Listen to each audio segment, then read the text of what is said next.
살아계신 하나님, 하나님의 전에 모이는 하나님의 백성들을 귀하게 여기사 복되게 하시고 주께서 그 은혜 안에 가정들을 세워주시며 하나님의 축복의 반열에 설 수 있도록 영육간의 강건함으로 복됨으로 인도하여 주시옵소서. 새벽을 깨우는 모든 식구들의 생명과 재산을 지키시고 자녀들에게 복을 주시며 건강의 복을 주시며 마음의 건강함을 주시어서 모든 상황들을 믿음으로 해석하며 감사함으로 반응할 수 있는 영적인 지혜도 허락하여 주시옵소서.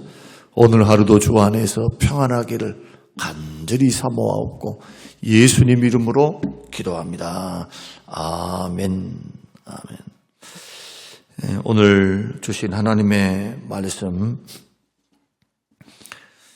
디모데후서 2장 15절 말씀입니다. 디모데후서 2장 15절 말씀. 디모데후서 2장 15절. 내가 진리의 말씀을 옳게 분별하며 부끄러울 것이 없는 일꾼으로 인정된 자로 자신을 하나님 앞에 드리기를 힘쓰라. 내가 진리의 말씀을 옳게 분별하며 부끄러울 것이 없는 일꾼으로 인정된 자로 자신을 하나님 앞에 드리기를 힘쓰리라. 부끄러울 것이 없는 일꾼, 그 일꾼으로 인정된 자로 자기 자신을 드리기를 힘쓰는데 누구에게요? 하나님 앞에. 믿는 믿음의 사람들이 하는 모든 일들은 하나님 앞에 드리는 섬김입니다. 직장도, 여러분 직장도 거룩한 일입니다. 이 직장이 허드렛 일이 아닙니다. 어떤 의미에서요? 죽게 하듯 하라.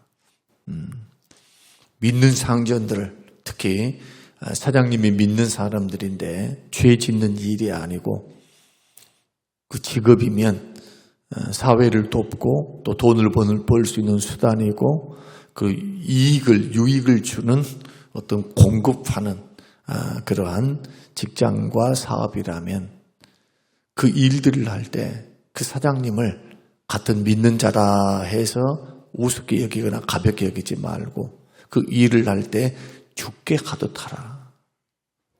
이게 직업윤리입니다. 성경이 가르치는. 물론 노동자의 인권도 있어야 되겠죠. 또 주인들은 반드시 돈 떼먹지 말고 임금을 밀리지 말고 반드시 그렇게 줘야 한다. 하나님 보고 계시니까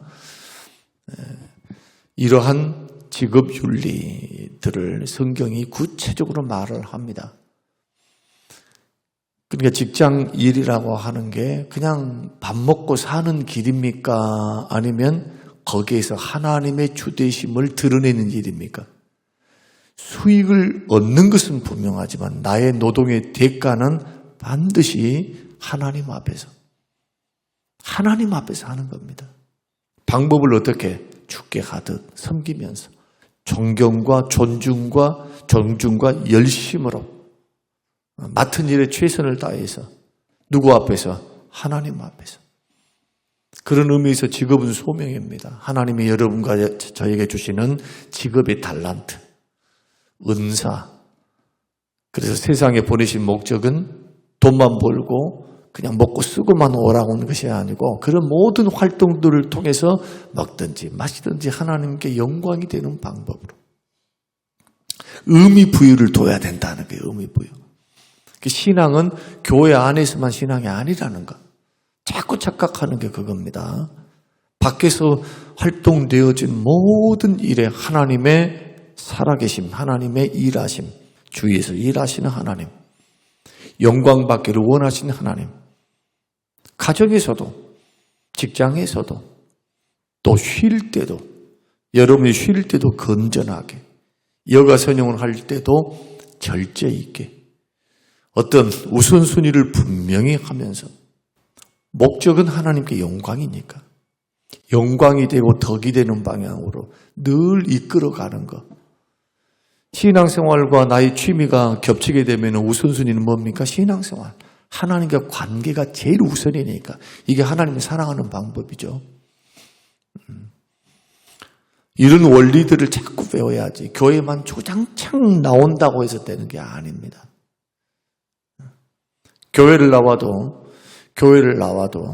정말 주님께 영광이 되는 섬김과 봉사가 되고 기도가 되고 예배가 하나님께 연락되어지고 교회를 나와서 사랑의 교제를 해야지 멀뚱멀뚱 혼자만 있다 가버리면 뭔 소용이 있어요?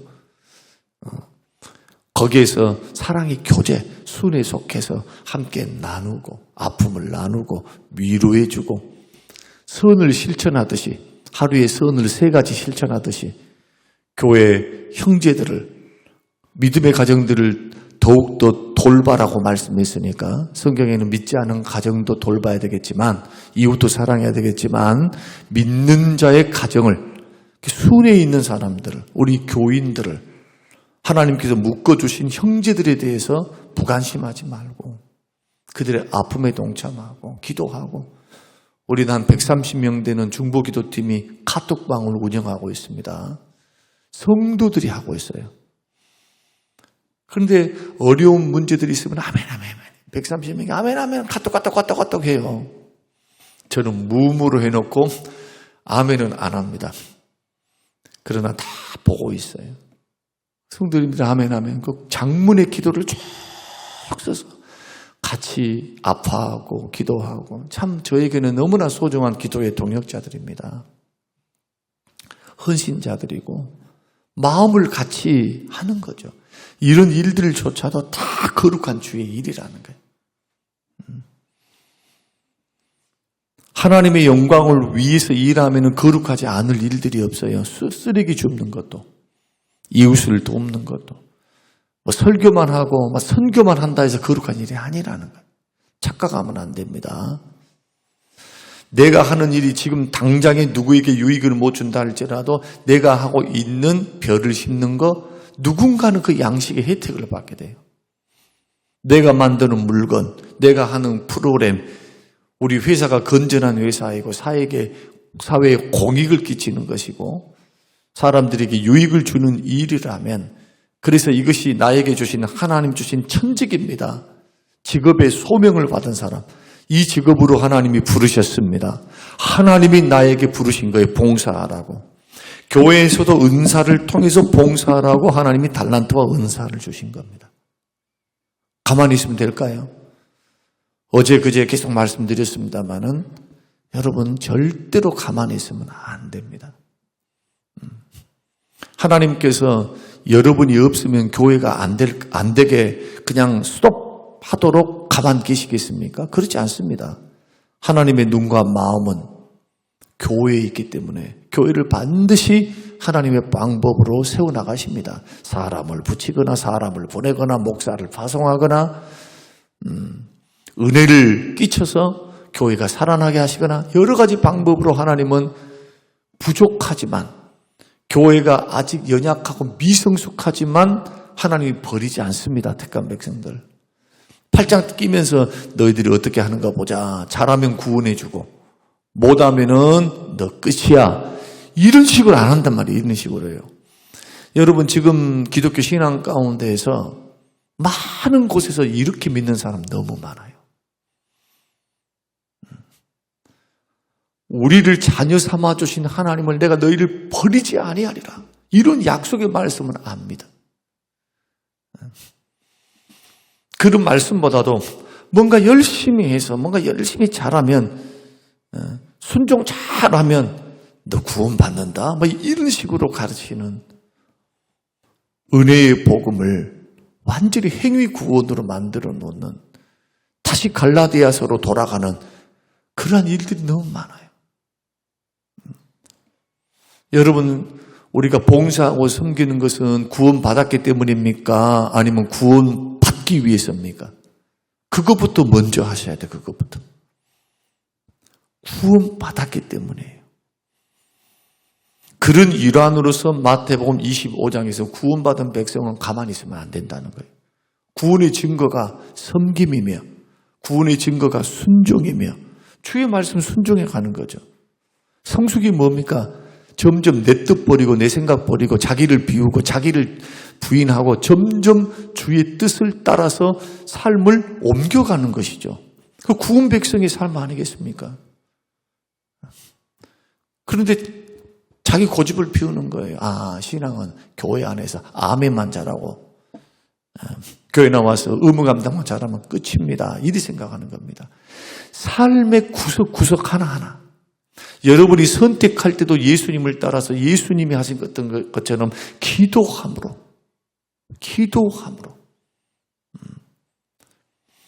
예수님께서 자의로 살지 않으셨던 것처럼 언제나 주의 뜻 안에 주의 말씀하셔서 말씀 안에서 행동하시고 선택하시고 하나님이 일하시니 나도 일하고 하나님이 말씀하시니 나도 말씀하시고 앵무새와 같지만은 예수님이 이 땅에 오실 때 자기의 권리를 다 내려놓고 오신 겁니다.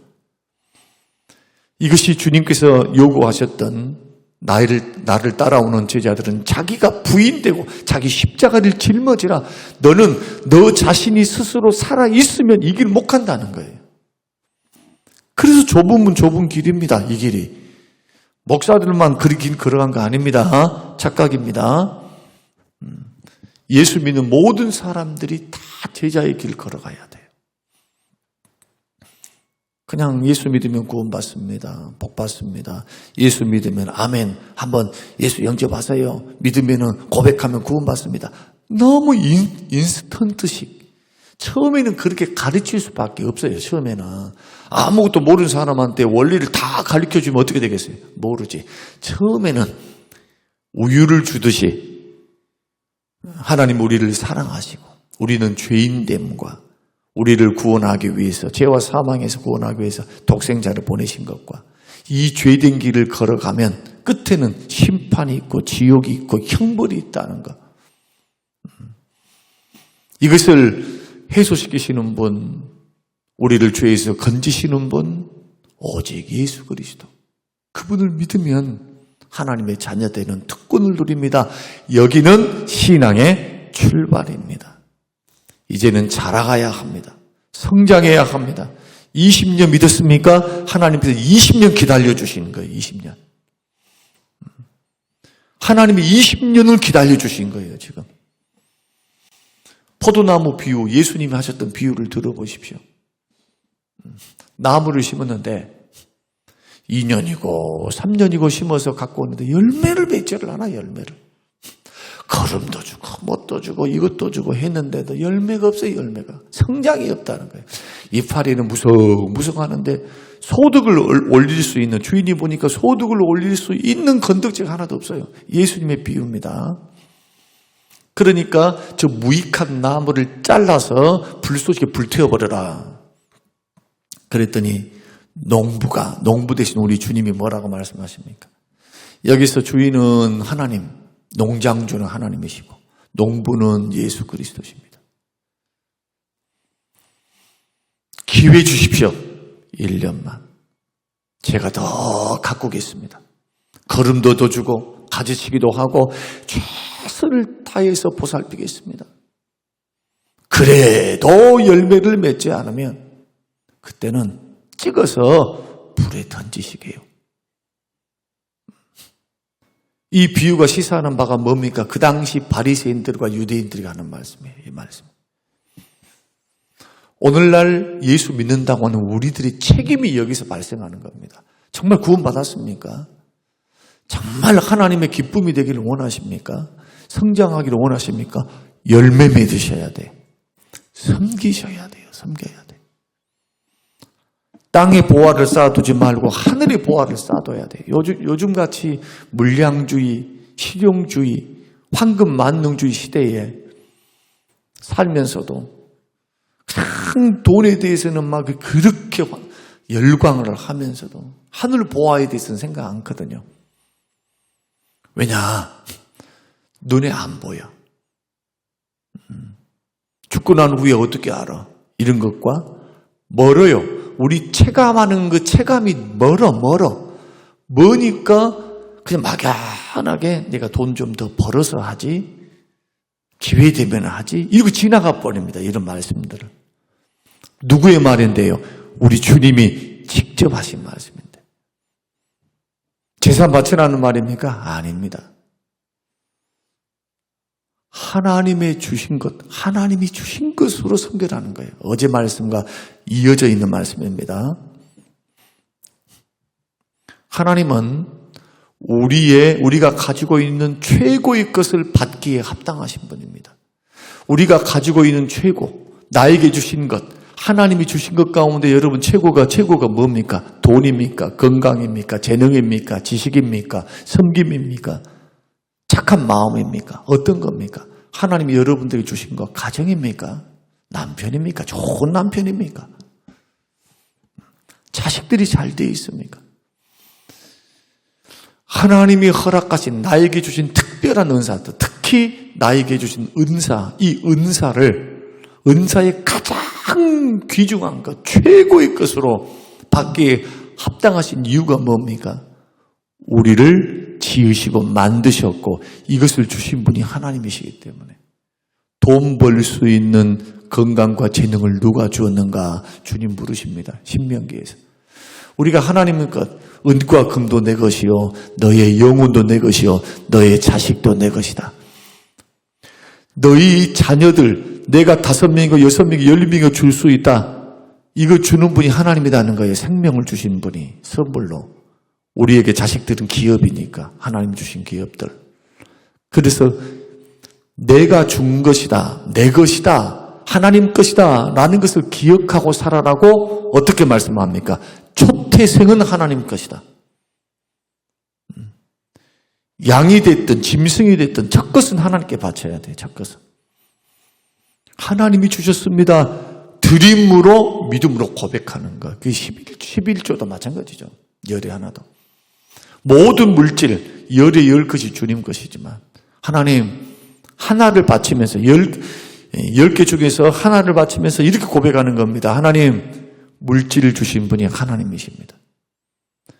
믿음으로 순종해야 그게 믿음이란 말이에요. 이게. 그래서 말로만 아멘 믿습니다가 아니고 믿음은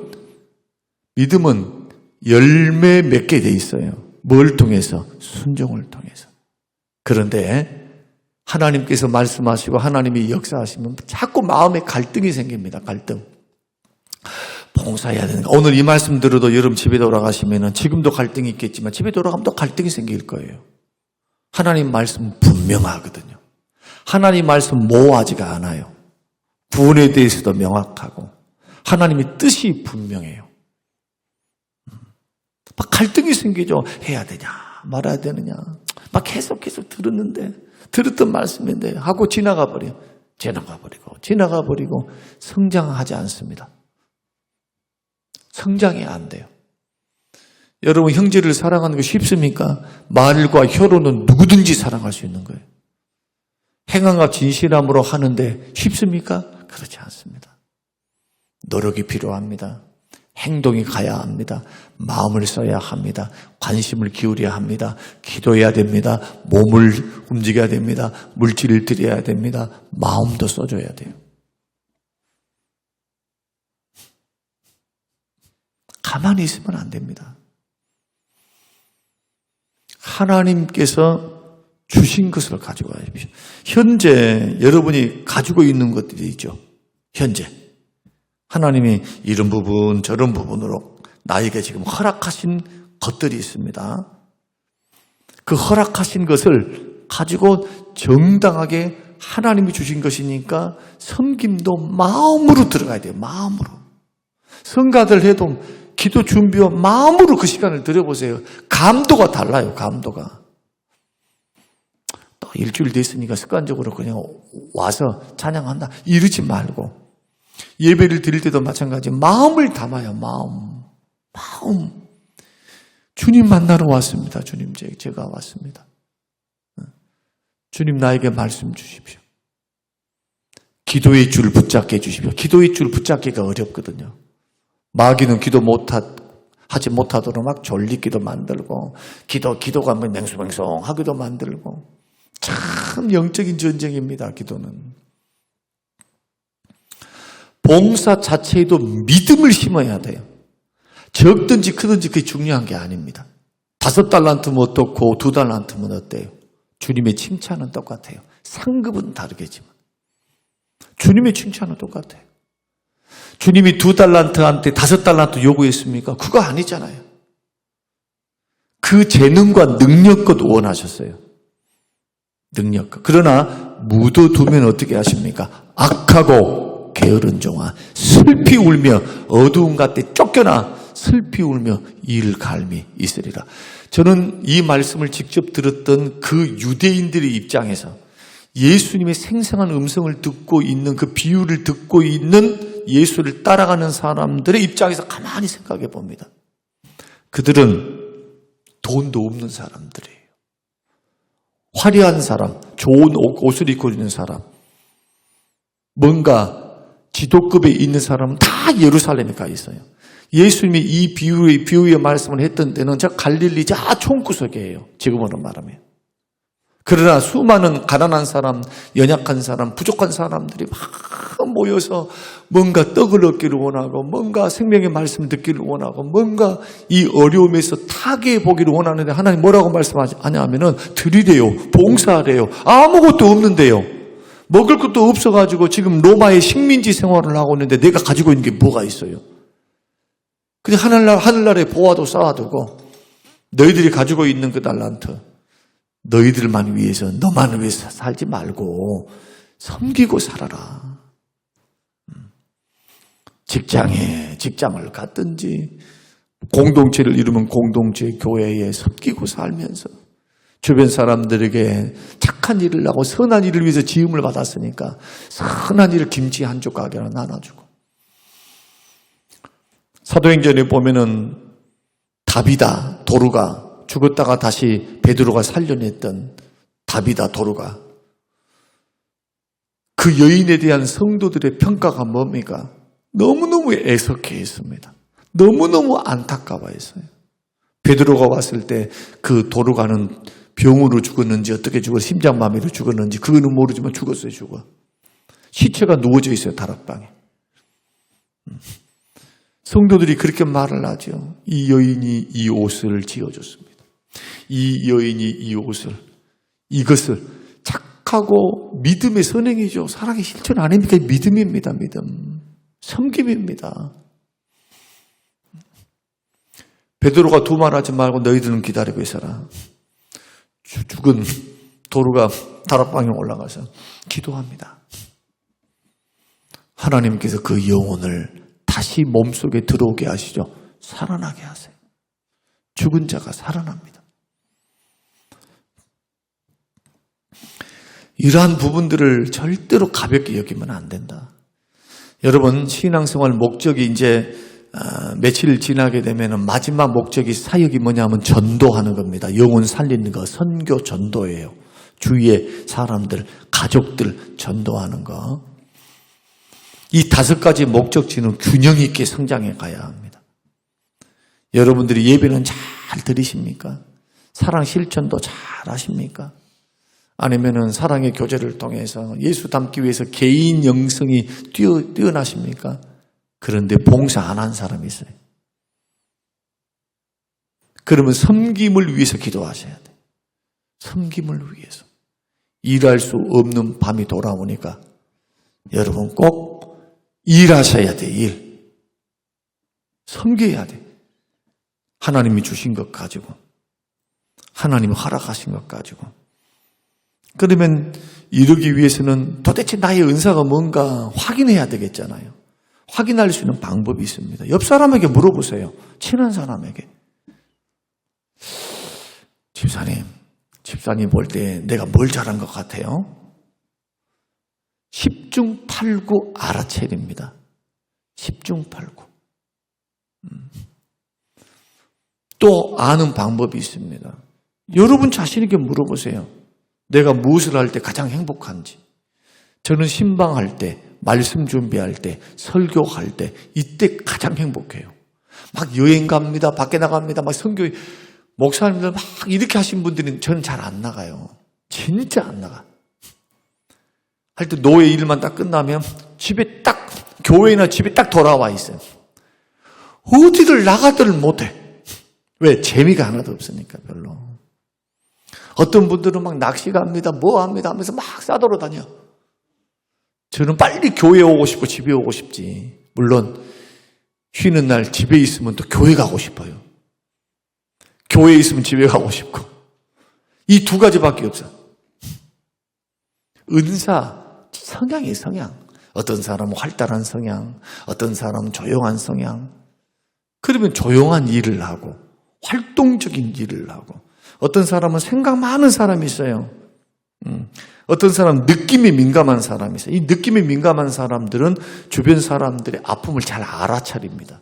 문제점을 잘 알아차려. 이런 사람들이 상담을 하는 사람, 상담해주고 위로해주고 기도해주고 공감해준 거 잘하면 그 사람들을 도울 수 있어요. 돈으로만 아니라 정서적으로. 협력하기를 좋아하는 사람이 있습니다. 이런 사람들이 옆에서 돕는 일을 해야 돼요. 자꾸. 경쟁하기를 좋아하는 사람, 막 사람들 막 하기를 원하는 사람, 지도력이 있는 사람이에요. 진취적인 사람. 다 달라요.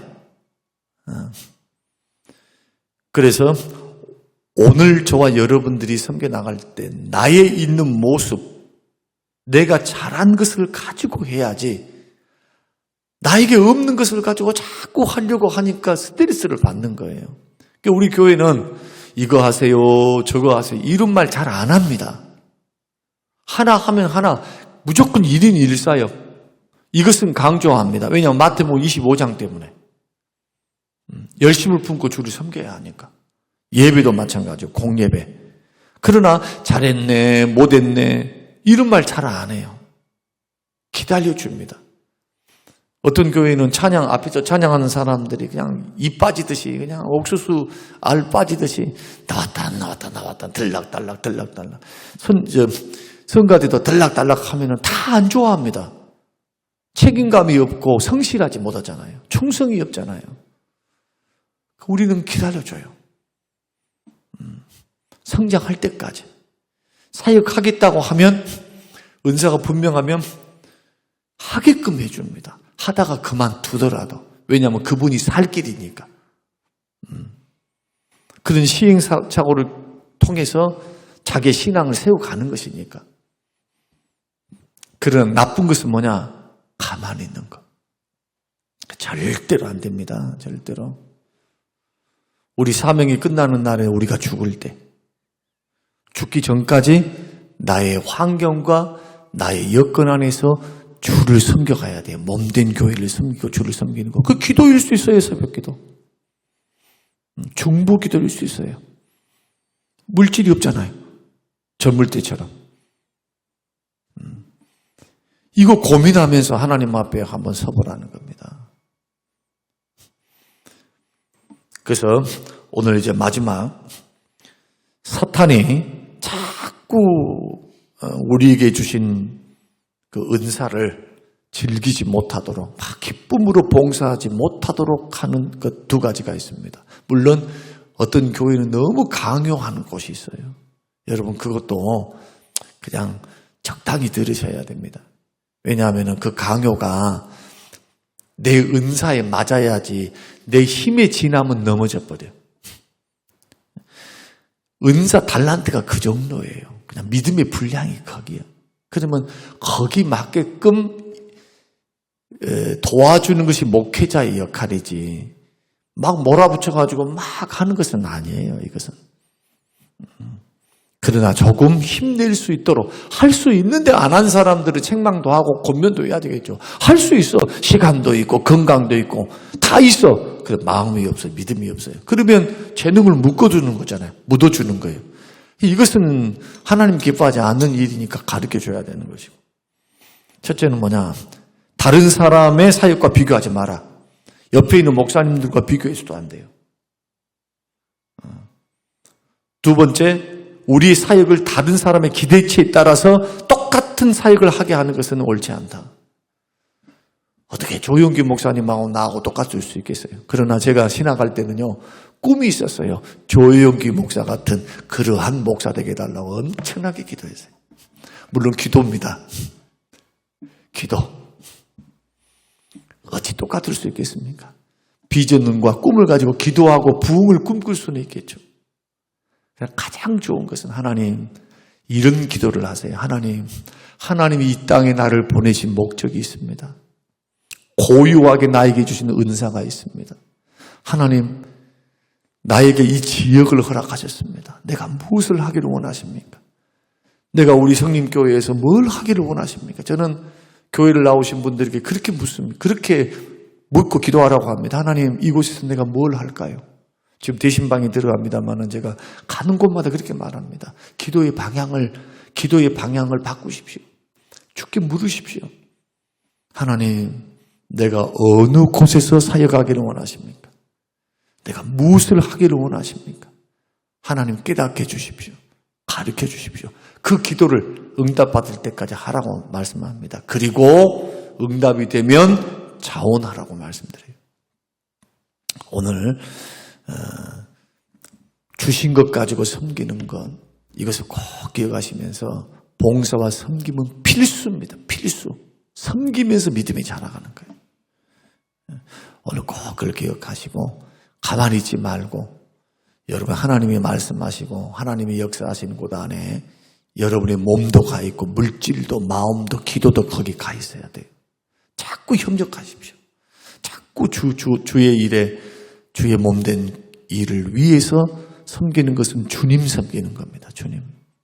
이 사실을 기억하고 우리 교회 안에서 신앙생활 할 때 바르게 믿고 성장해 가는 저와 여러분 체질이 바뀌는 저와 여러분이 되어서 몸된 교회에 기둥과 같이 쓰임받는 하나님의 사람, 착하고 충성된 종아, 이런 칭찬을 받는 우리 모두가 되시기를 주님의 이름으로 축복합니다.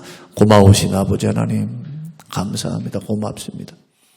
오늘 저희들이 40일 동안 영적 체질을, 신앙의 방향성을 다시 한번 점검합니다. 가장 신앙의 기초. 그러나 우리는 어느덧 습관에 굳어버리고 우리의 환경과 주어진 여건 안에 최선이 아닌 차선을 선택할 때가 얼마나 많은지. 주님, 하늘의 보화를 쌓아둔 심정, 주님 주실 칭찬과 상급을 바라보고 구원 주신 그 은혜에 감격하며 주님이 우리를 이 땅에 보내신 목적이 있음을 깨닫고 열심을 품고 주를 섬기되 형제 사랑하고 몸된 교회를 기관 안에서 은사를 따라 섬기는 복된 인생 되게 하옵소서. 감사드리며 예수님 이름으로 기도합니다. 아멘.